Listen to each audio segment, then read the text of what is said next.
ስሚ አንቺ ባሌን ታባሽ ነው ያረሽው ምንድነው ትዬ ምን ፈልገሽ ነው መጣሽ አረ እኔን አስወጣሽ አንቺ የቤት እመቤት ሆንሽ ታዲያ ተመልሰሽ እኮ መግባት ትችያለሽ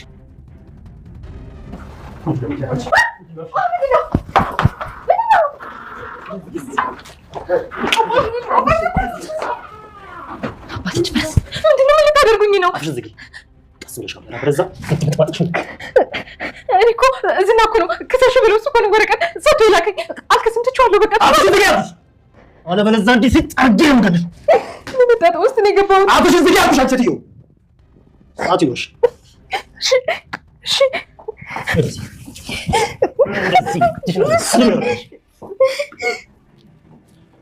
ሁሉንም ነገር እናገራለሁ አትሰረኝ አትሰረኝ እሺ ፍራት እንዴት ነሽ ናንሽ አስጠበቅኩሽ ወይ በጣም ይቅርታ መንገድ እኮ በጣም ክራውድ ነው ለዛ ነው ያቆየሁሽ ችግር የለም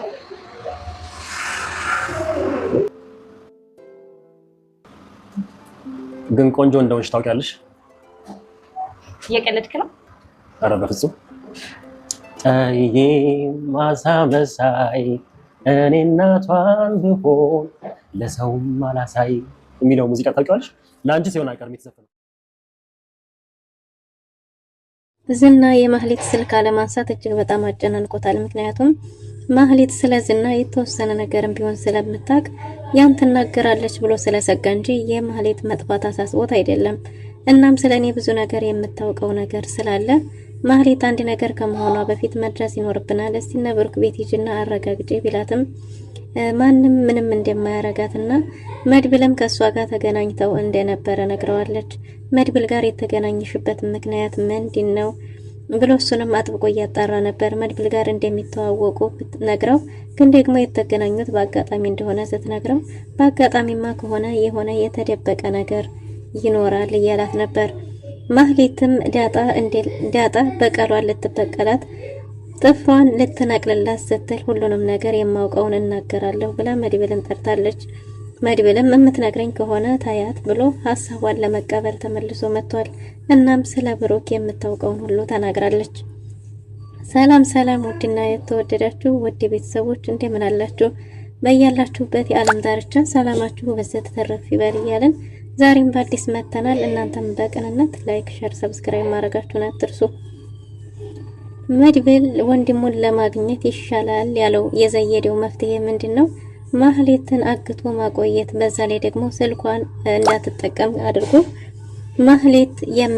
ማህሌት የምታውቀውን ነገር ሁሉ ብሩኬት እንደደረሰና ቤቱን እንዳልተሸጠ ማን እንደነገራት እሱን ለማወቅ ፈልጎ ነበር እና ማህሌትም እኔ ምንም የማውቀው ነገር የለም ፍችም የፈታኝ እሱ ራሱ ነው እንጂ እኔ አይደለሁም ስለዚህ እኔ ምንም የማውቀው ነገር የለም ብላለች ነገር ግን ማህሌት በዲፍረት እዛ ቤት ስትገባ በነፃነት በቤቴ የቤት እመቤት ሆንሽ አይደል እያለች ቅድስትን ለማንቋሸሽ ስትሞክር ከኋላዋ ድንገት ጉሮሮዋን ነበር ያነቃት መድብል እናም ምን እንደተፈጠረ ሳታቀሷለት ለራሷ ተንኮል አስባ ብትሄድም በራሷ ባጠመደችው ወጥመድ የመድብል እጅ ውስጥ ገብታለች ዳጣም ካልተበቀልኩኝ ብላለች ዝናና ሞገስና ቅድስትን በጭራሽ መበቀል የለብሽም እኛ ልንበቀል ሳይሆን ስለ ወንድማችን የምታውቀውን እንድትነግረን ያመጣ ነው ቢሏትም አንተ ምን አለብህ አንተ ምንህም የተነካ ነገር የለም ያንተ ጥፍር ተነቅሏል አንተ ተደብድበሃል ስለዚህ እኔ ነኝ ሁሉ ነገር የደረሰብኝ በጭራሽማ በነፃ ግቻት አለቃትም እገላታለሁ እያለች ነበር መድብልም እስከመመጣ ድረስ ታንከባከቧት ብሎ ኤፍራታ እንዲያጠረጥር ኤፍራታን ለማግኘት ያለችበት ቦታ ደርሶ ነበር በትራንስፖርት ምክንያት እንደሆነ ተስተጓጉሎ የቀረው ይቅርታ ጠይቆ ስለ ውበቷ ስለ ቁንጅናዋ ሲያሞጋግሳት ጊዜ ኤፍራታ የእውነት መስሏት ልቧ ቅልጥ ብሎ ሊከፈላት የነበረውንም ገንዘብ ሌላ ጊዜ ተገናኝተን ትሰጠኛለህ አሁን እኮ ከገንዘብ ያለፈ ዝምድና አፍርተናል ብለዋለች መድብልም እንደዛማ ከሆነ መንገዶኝ አንቺን የመሰልሽ ውብ በዛ ላይ ደግሞ ማህሌትስ ምን አዲስ ያለችሽ ነገር አለ የምትለሽን ነገር ሁሉ አጣሪ ስልክም ደውይ ብሏት ነበር እናም ኤፍራታ አሁን ከሁለቱም በኩል ለመሸቀል ያቅሟን እያደረገች ነው በዝና በኩልም አንድ ነገር ስለነብሩክ ቤቶች እየተናገረች በመድብልም በኩል ደግሞ ከህቷ በኩል ያለውን መረጃ እያወጣች እየሸቃቀለች ትገኛለች ማለት ነው መድብልም አሁንም እሷ ለሱ የሚጠቅመው መረጃ እስካመጣች ድረስ ቆጥራ የማጨርሰው ገንዘብ እንደሚሰጣት ቃል ገብቶላታል። እናም እሷን እዛ ካገኘ በኋላ በቃ አስቸኳይ ስራ አለኝ፣ ሌላ ጊዜ ተገናኝተን እንጫወታለን፣ በቃ መልካም ጊዜ ብሎ ተለይቷታል። ከዛም ቀጥ ብሎ ወደ ቤት ነበር የሄደው። ማህሌት እባካችሁ ቅድስት ያችኑ ስትሰርባ ስታሸማቀቃት የነበረችውን ቅድስት እባክሽ ቅድስት ክፈቱልኝ እያለች እየወተወተች ነበር። መድብል ስለዚህ ጉዳይ ምሳሌ ማወቅ የለባትም፣ ምሳሌን እዛው ክፍሏ ይቆለፍባት ብሏል። ደግሞ እንዲያጋጣሚ ሆኖ ምሳሌም ተኝታ ስለነበረ የተፈጠረውን ነገር ምንም ነገር አላየችም። መድብልም ደግሞ ለሷ ምንም ቢሆን ማወቅ የለባትም ተጠንቀቁ ብሏል። እናም እንግዲህ ማህሌትን ከመጣ በኋላ ስለምታውቀው አንዳንድ ነገር ቢጠይቃትም እሷ በጭራሽ ምንም የማውቀው ነገር የለም፣ ምንም አላደረኩም ብላለች። ቤቱን አለመሸጡን እንዴት አውቀሽ ነው ልትከሽ የመጣሽው? ወንድሜን ፈታሹ፣ በዛ ላይ ደግሞ ልጄን ሊያሳክም ብሎ ሀብት ንብረት ሲጠይቅሽ ፍች ጠይቀሽ ገንዘቡንም ማሳገድሽ። ያኔ ደግሞ ከወንድሜ ልብ ውስጥ ወጣሽ፣ ወንድሜን ተጫወታችሁበት። ስለዚህ አንቺ ዝናን ያንቺን ግዛት ገዥሽን እንደምትፈሪ ሁሉ ከሱ ደግሞ የባስኮኔ ሰይጣን ነኝና የምታውቂውን ነገር ብታውቂ ብትነግሪኝ ይሻላል። ካልሆነ ግን ብሩክ እስከሚመጣ ድረስ እዚሁ ትጠብቂያለሽ ብሏታል። እና ማህሌትም እኔ ምንም ማውቀው ነገር የለም ባካችሁ ልቀቁኝ፣ ንጹህ ነኝ እያለች እየተፍጠረጨረች ነው። እሱም ስለ ብሩክ እውነታውን ሳትናገር በጭራሽ እንደማይለቃት አጥብቆ ነግሯታል። እናም ተናገሪ ቢላትም ልትናገር ስላልቻለች ዳጣን ጠርቶ ዳጣን ቅድም እንግዲህ እኔ መቅጣት አለብኝ ስትይ ነበር፣ አሁን ይሄው ስልጣኑን ሰጥቼሻለሁ፣ ስልጣንሽን ተጠቅመሽ የምታውቀውን ነገር ሁሉ እንድትናገር ማድረግ ትችያለሽ ብሎ ጠርቷታል። ቅድስት ዳጣም ይሄን እድል አግኝቼማ ምን ገዶኝ ብላለች። ቅድስት ግን ተጨናንቃለች። ምን ልታደርጓት ነው? ምን ልትሆን ነው እየተባለ ነበር። ምንም ነገር የምናረጋት ነገር የለም፣ እኛ የምናደርገው ብሩክ ያለበትን ቦታ ብቻ እንዲጠቆመ ማድረግ ነው፣ ተረጋጊ ብለዋታል። ቢሆንም ግን ቅድስት ትፈርታለች። ቅድስት በይቅርታ የምታምን ንጹህ ሚስኪን ሴት ናት። እናም ያ ሁሉ ግፍ ስቃይ ብታደርስባትም እሷ ግን በይቅርታ ማለፍን መርጣለች። ነገር ግን ጉዳዩ የብሩክ ስለሆነ በዛ ላይ ደግሞ መድብል አድርጉ ያለውን እሺ ብሎ ማድረግ እንጂ እምቢ ብሎ ወደኋላ ማፈግፈግ ስለማይቻል ብቻ እንግዲህ ውስጧ እየተጨነቀም ቢሆን ዝም ብላለች። ዳጣ እንግዲህ ይህን ነገር ስታደርጊው በእኔ ላይ እኔን ያኔ ጥፍሬን ስትነቅይ እንደዚህ ስታጨናንቅኝና ስታንገላችኝ በሆዴ ነበር። ያኔ ሰው የዘራውን ያጭዳል አይደለም የሚባለው? አየሽ አሁን ደረሰ። አሁን ደግሞ ተራው ያንቺ ነው።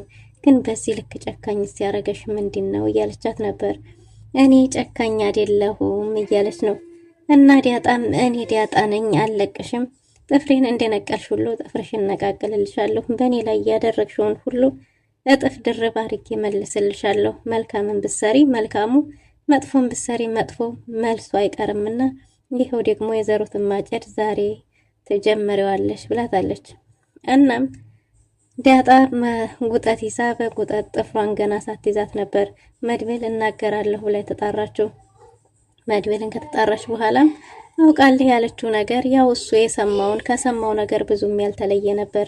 ከዚህ በፊት በስልክ ላውድ አድርጎ ሲያዳምጣ የነበረው ብሩክ ቤቱን ሊሸጥ ሲል ያገኙት ሰዎች ገንዘብ ሰጥተውት ልጁን አሳክሞ እንዲመለስ በዛ ላይ አደንዛዥ ዕጡን ቦሌ ትራሽ ውስጥ አስገብቶት ጥሎ እንዲሄድና ልጁን አሳክሞ ከተመለሰ በኋላ ያለውን አላቅም፣ ግን ወንጀለኞች ናቸው እነዛ ሰዎች ደግሞ ዝና ያውቃቸዋል ብላ ነግረዋለች። ይሄን እስከ ቦሌ ድረስ ያለውን ነገር አውቃለሁ፣ ከዛ በኋላ የተፈጠረውን ነገር እስካልነገርሽ ድረስ አልለቅሽም። በዛ ላይ እንደዚህ ምንም ላትነግሪኝ ነው እንዴ? ስሜን ስጠሪ እኮ እኔ ልትናገር ይመስሎኝ ነበር፣ ካልሆነ አሁንም ቅጣቱ ይቀጥላል ብሏታል። እሷም አይ ምንም መሆን አልፈልግም፣ የማውቀውን ነገር ሁሉ እናገራለሁ።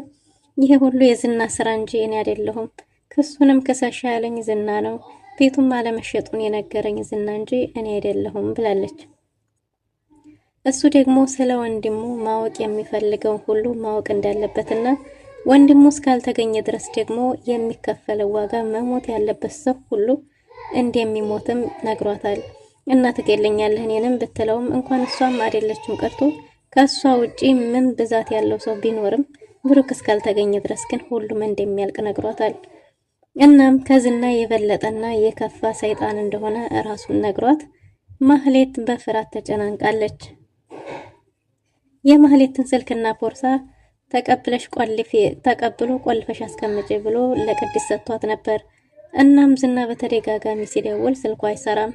ስልኳ በተደጋጋሚ እየደወለ አለመስራቱ ስላሳሰበው ዝና ለኤፍራታ ደውሏል። ለኤፍራታ ከደወለ በኋላ ማህሌት ተመለሳችሁ ወይ? ማህሌት ወደ ብሩክ ቤት እንሄዳለን ብላ ነበር መጥሪያውን ለመስጠት። ተመለሳችሁ ብሎ ሲጠይቃት እሷ አብራ እንዳልሄደችና እሷ እንደሆነች ሄደችው ነግረዋለች እና ችግር ገጥሟት ይሆን ቢልም ምን ችግር ይገጥማታል? ቅድስት ምንም ልታረጋት አትችልም። መድብልም ደግሞ ቤት ውስጥ አልነበረም ስትል እንዴት አወቅሽ ሲላትም መድብል ከሷ ጋር ተገናኝተው እንደሆነ ስትናገር ትተዋወቃላችሁ እንዴ ቢላትም አይ ከዚህ በፊት አውቀዋለሁ ደግሞ የተገናኘ ነው በአጋጣሚ ነው ስትለው በአጋጣሚ ከሆነማ ወጥመድ ቢሆንስ እያላት ነበር።